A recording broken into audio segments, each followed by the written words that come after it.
Greetings. It's Thursday, June the 19th, 2025. I'm Thomas Caldwell of the Aurelian Column, and this is the Midweek Report.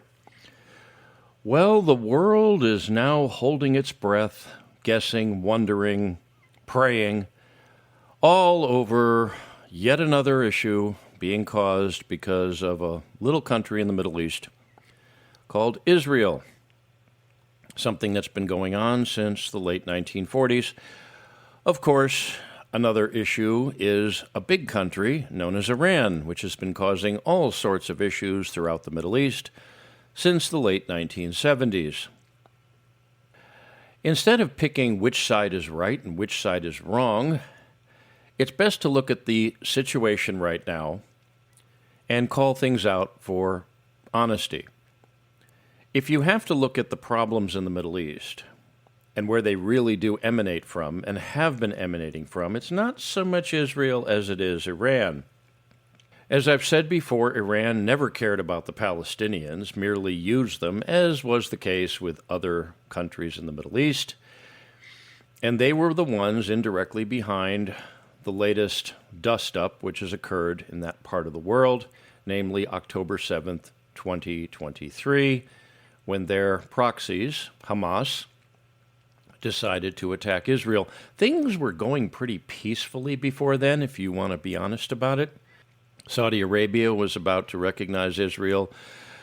Gaza was getting investment from Jewish investors in the United States and in Israel itself.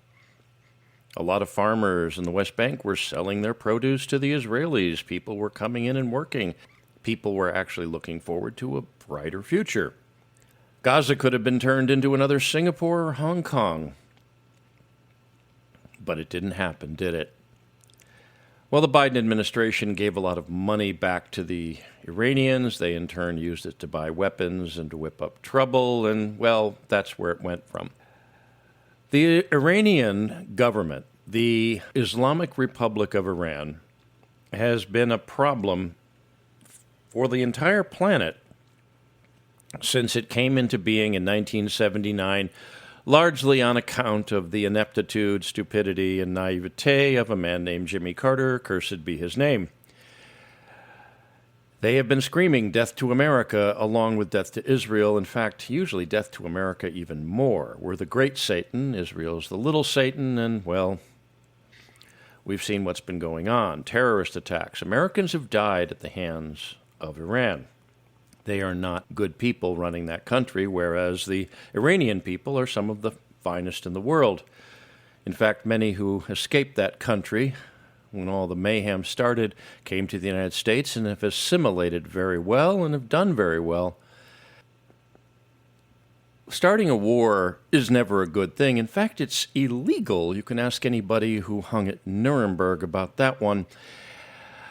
And it would have probably been a lot better if diplomacy and subterfuge and all sorts of other things were employed to overthrow that government over time.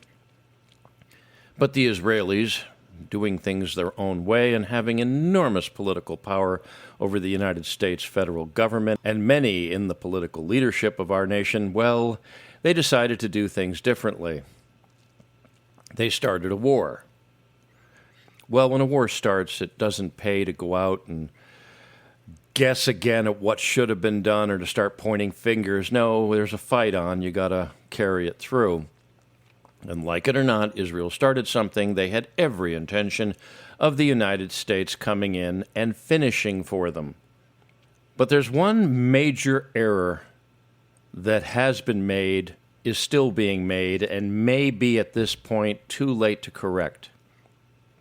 That is the one thing that has doomed military adventures since they ever came into being back in the days of sticks and stones and caves and campfires, and that's hesitation. The Trump administration is still thinking it over as to whether or not to start getting in on the fight. Now, one can understand the hesitation, but at the same time, Israel, well, they bet on the U.S. coming in very soon. You see, once you hit somebody with a surprise attack, you can't stop until you're done. The Germans learned that in World War II. They stopped short of Dunkirk, and they allowed the British Expeditionary Force, along with a lot of French troops and others, to escape. If they had nailed them on the beach and not let them escape and probably killed off most of them, the war would have gone very differently. The same thing with the Battle of Britain later on. They allowed the United Kingdom to remain intact and unconquered, so the Allies would have a place to base their operations, and, well, the rest is history, as we like to say. Stopping short of your goal always leads to catastrophe.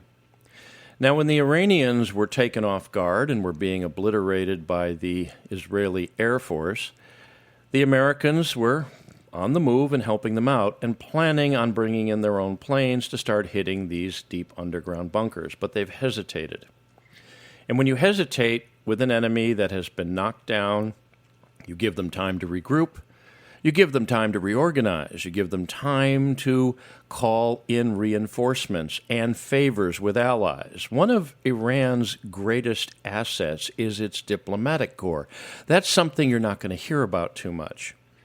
But they have very competent people in their foreign ministry around the world. The initial reports were they were screaming at the Russians, calling them betrayers because, well, the Russians weren't going to help them. But if you give diplomats time, they can do amazing things. That's what Benjamin Franklin was able to do with the French. He went in and spent a lot of time eventually getting them to come in on the side of the Americans during the Revolutionary War. And as I love to say, the rest is history. The same thing with the Pakistanis. They were originally caught off guard. In fact, they closed their border. Well, Pakistan has nuclear weapons, and they're a bit more Islamic fundamentalist than most people like to admit. They've hinted before at loaning a few nukes to Iran if they ever were needed. That might be now. Pakistan also has close relations with China, which does a lot of trade with Pakistan and actually has personnel based there. That's right. The Chinese have their own security forces, what we would call a military, in Pakistan, and have for some time. Not very large, but enough to matter. The Russians have had a chance to think things over and have now warned the United States. You see, 72 hours is a long time in a military conflict. If the United States really was serious about regime change, and that's what this whole war is about, regime change in Iran, they would have hit Iran with Israel on Monday or Tuesday. It's now Thursday. This has also given the Iranians time to find other sources of material, move things out of these deep underground bunkers. I'll bet you a lot of stuff that was there earlier is now gone and sitting in a barn or a cave someplace. And the thing that we're most fearful of here in the United States are fifth column operations, thanks to the Biden administration opening up the border. If you don't believe that the Iranians have operatives in this country with the capability of inflicting serious physical damage and loss of life on the command from the people in Tehran, you are a fool. It's a certainty that they have people here ready to do that. But again, if you hit them when they're down and finish the job as quick as possible, wouldn't have been a problem. It is now. The window for hitting Iran and winning this thing, if that was what the objective was, is quickly closing and may already be past the point of no return, which would mean a protracted war.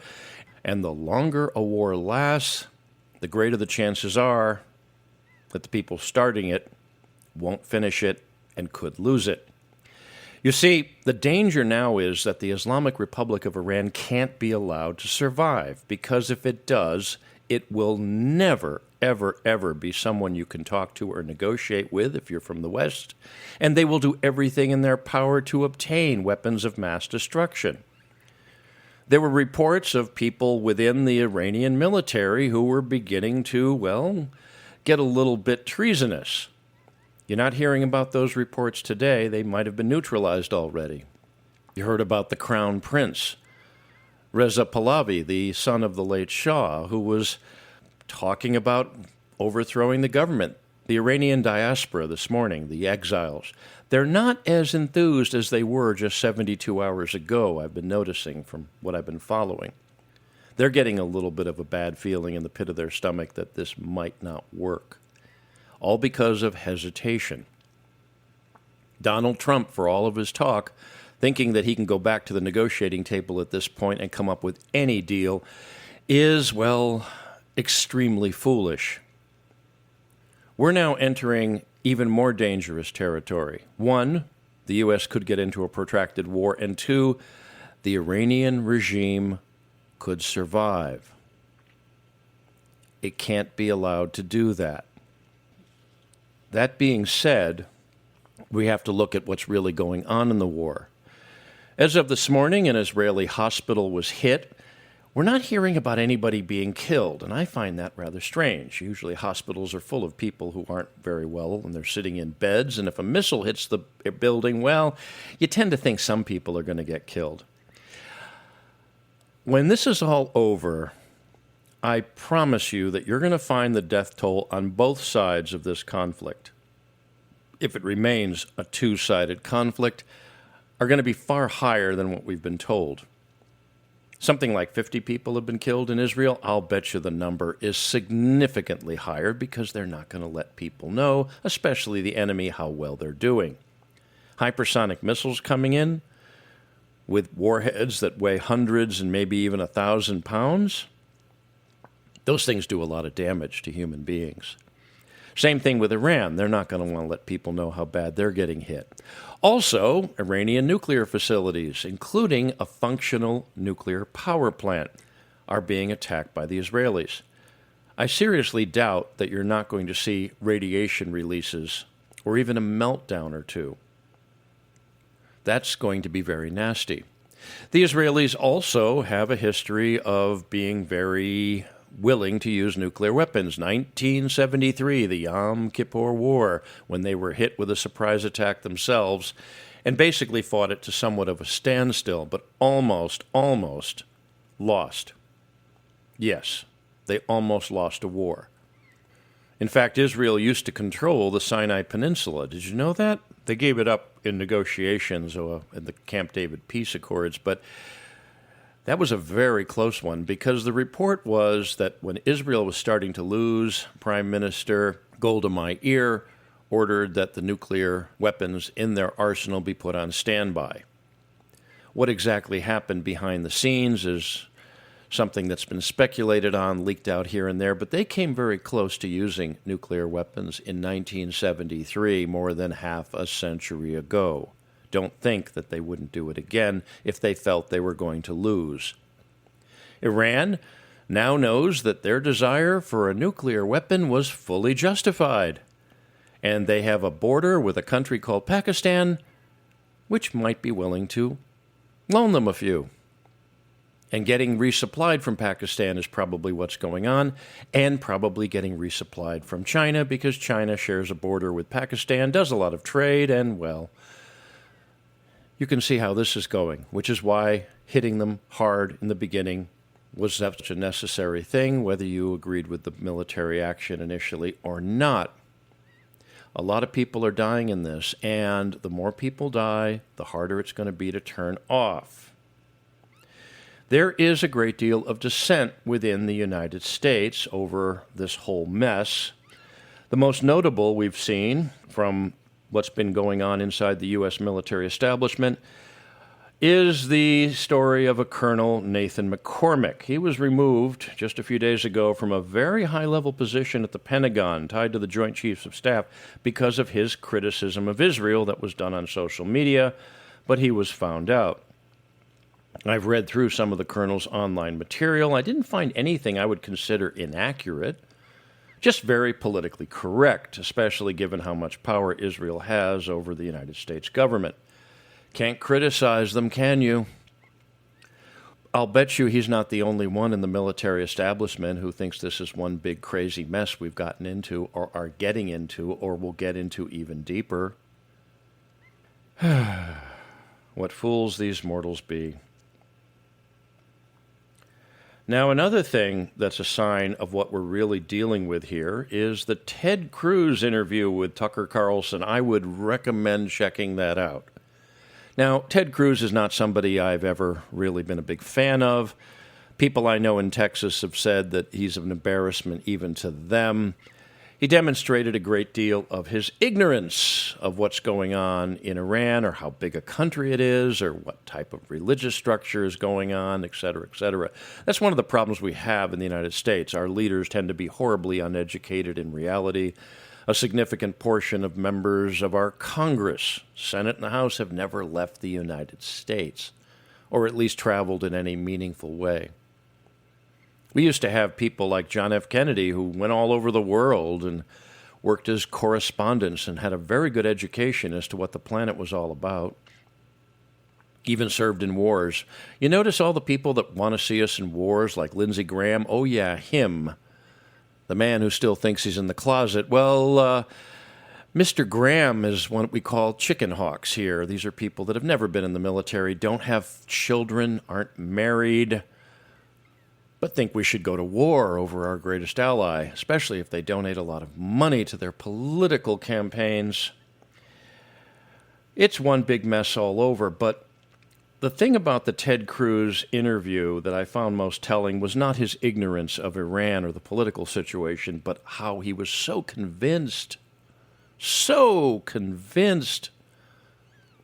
that the Bible says you have to support Israel or else you won't be blessed by God. Really? That's an important part of government policy? Well, I'm a big believer in religion as a part of a person's life. For many years, I've been a student of comparative religion, but when it comes to public policy, especially war, there's no place for it. And that's what we're going to go into now. I'm often talked about as not liking religious fanatics. In fact, I don't think anyone sane should like religious fanatics, and anyone religious shouldn't like religious fanatics. We're seeing religious fanaticism all over. We're seeing, of course, the Islamic Republic of Iran, which has caused a lot of agony for the planet. Saudi Arabia, not as bad, but certainly fanatical. If you land in that country and you get on your knees and make a sign of the cross, you'll probably get your head chopped off. If you're unlucky, you'll certainly be deported, and they won't treat you very well in jail. Saudi Arabians are friends of convenience. The Israelis, oh yes, they were given their land a few thousand years ago by the Bronze Age god of the desert, and that's dictated policy ever since. And of course, you have the people in the United States who think if there is a nuclear war and there's a mushroom cloud, Jesus is going to come marching out of it. That's all crazy, because I don't think Muhammad, Jesus, or Moses would have agreed with any of it. Again, it's never usually the prophets or the people sent from the Almighty, if that's what you believe. It's the fan clubs that cause the trouble. And for those of us on this planet who don't adhere to those particular belief systems, or do so in a way that we find private and personal and beneficial to ourselves and our fellow man, this stuff has got to stop. Because this whole thing in the Middle East, the war between Iran and Israel and Gaza and Lebanon and all of the Christians being slaughtered in Syria, you don't hear much about that. The Christians in the United States are more concerned about Israel than they are of their own religious types. Can't figure that one out. We're entering an age of insanity that's being driven by religious fundamentalism. And that has got to stop before it stops us. Nuclear weapons and a belief that some divine being has commanded you to use them against somebody is not sane. It's quite insane. And the words of, Colonel McCormick were quite telling. He compared what's going on now to a death cult. And I think he's right. The U.S. has already hesitated, and now the Islamic Republic of Iran is going to probably survive, or at least has a better chance of survival than it did only 72 hours ago.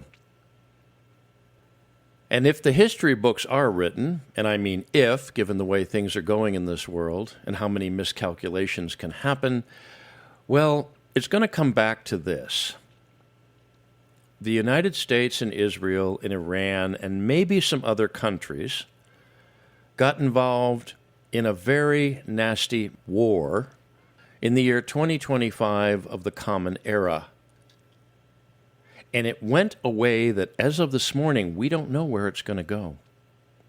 And that's the big problem when you start a war. You see, you never know where it's going to go. There's an old saying that violence never solved anything. Well, that's a silly statement because violence always solves something.